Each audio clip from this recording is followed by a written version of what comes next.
ये देश के खिलाड़ी बोल रहे हैं कि हमारे साथ में हरासमेंट हुआ है, FIR लॉन्च होनी चाहिए और जो अक्यूज है उनके खिलाफ कार्रवाई होनी चाहिए, ना कि सिर्फ क्योंकि हमारी लाइफ, हमारा गेम, हमारा परिवार सब कुछ दाव पे लगा के हम यहाँ पे आए हैं। आपको क्या लग रहा है? 3 महीने से हम इतने मेंटल टॉर्चर से गुजर रहे हैं, सिर्फ एक इसमें कि हमें इंसाफ मिले हम खिलाड़ियों को। और ये महिला खिलाड़ियों की सम्मान की बात है। हम इंटरनेशनल लेवल पे ओलंपिक में मेडल लाती हैं हमारी लड़कियां, कोई ऐसे नहीं है। अगर हम ही सुरक्षित नहीं है इस देश में तो बाकी लड़कियों के भविष्य का या हम किसके बारे में क्या सोच सकते हैं।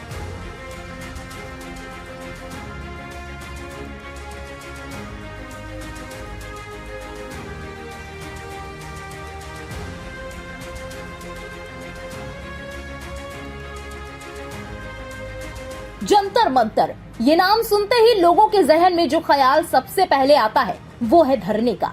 देश का दिल यानी राजधानी दिल्ली और संसद भवन से महज 2.8 किलोमीटर की दूरी पर स्थित जंतर मंतर एक बार फिर चहक रहा है अपनी मांगों को लेकर। और इस बार जो यहाँ धरने पर बैठे हैं वो खिलाड़ी हैं जिन्होंने भारत का नाम दुनिया में गर्व से ऊंचा किया, भारत का विश्व में मान बढ़ाया। लेकिन आज ये खिलाड़ी आंसू बहा रहे हैं। आखिर क्यों? ऐसी क्या बात हुई जिसने अंतरराष्ट्रीय स्तर के इन दिग्गज खिलाड़ियों को फुटपाथ पर सोने को मजबूर कर दिया? दरअसल इस पूरे मसले की शुरुआत होती है साल 2023 के जनवरी महीने की 18 तारीख से, जब रेसलर विनेश फोगाट, साक्षी मलिक और बजरंग पूनिया दिल्ली के जंतर मंतर पहुंचते हैं और धरने पर बैठ जाते हैं।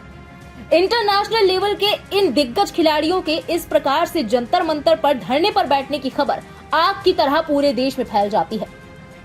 मांग उठी भारतीय कुश्ती महासंघ के अध्यक्ष यानी उत्तर प्रदेश के कैसरगंज से भारतीय जनता पार्टी के सांसद ब्रजभूषण शरण सिंह और कोच को पद से हटाने की और उन पर केस दर्ज कर खिलाड़ियों को न्याय दिलाने की।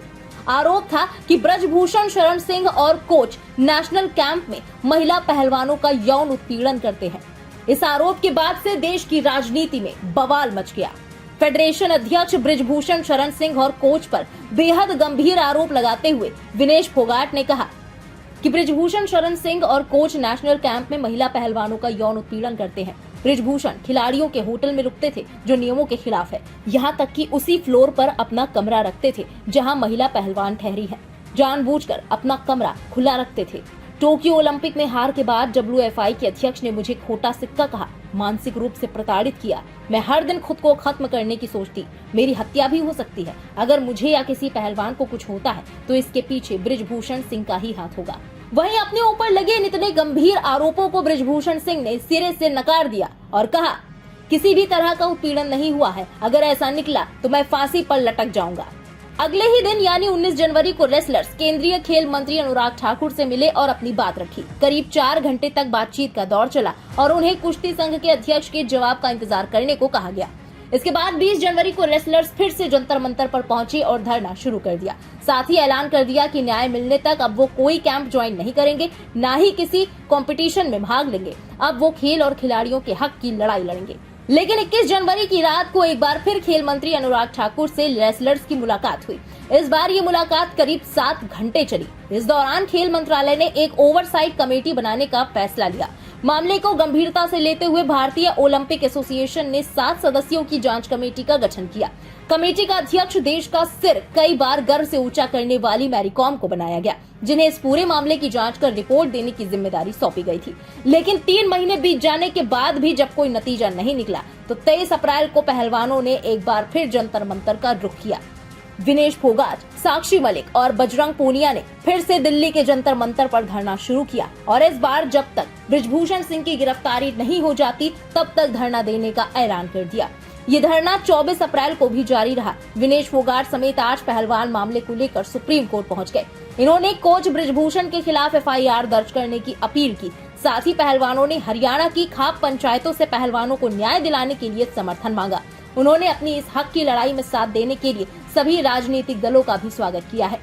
बता दें कि पहलवानों के धरने को देखते हुए इंडियन रेसलिंग फेडरेशन के 7 मई से होने वाले चुनावों को भी रोक दिया गया है। अब ओलंपिक्स एसोसिएशन चुनाव के लिए एक एग्जीक्यूटिव कमेटी बनाएगी जो कि फेडरेशन का कामकाज भी देखेगी। फिलहाल पहलवानों का धरना अनवरत जारी है। अब देखना ये होगा कि देश का मान बढ़ाने वाले पहलवान इस बार अपने विरोधी को पटकनी देने में कामयाब होते हैं या नहीं। फिलहाल इस खबर के बारे में आपका क्या कहना है कमेंट सेक्शन में लिखकर जरूर बताएं। देश और दुनिया की बाकी खबरों के लिए सब्सक्राइब करें इंडिया पब्लिक खबर के YouTube चैनल को और बेल आइकन दबाना बिल्कुल ना भूलें।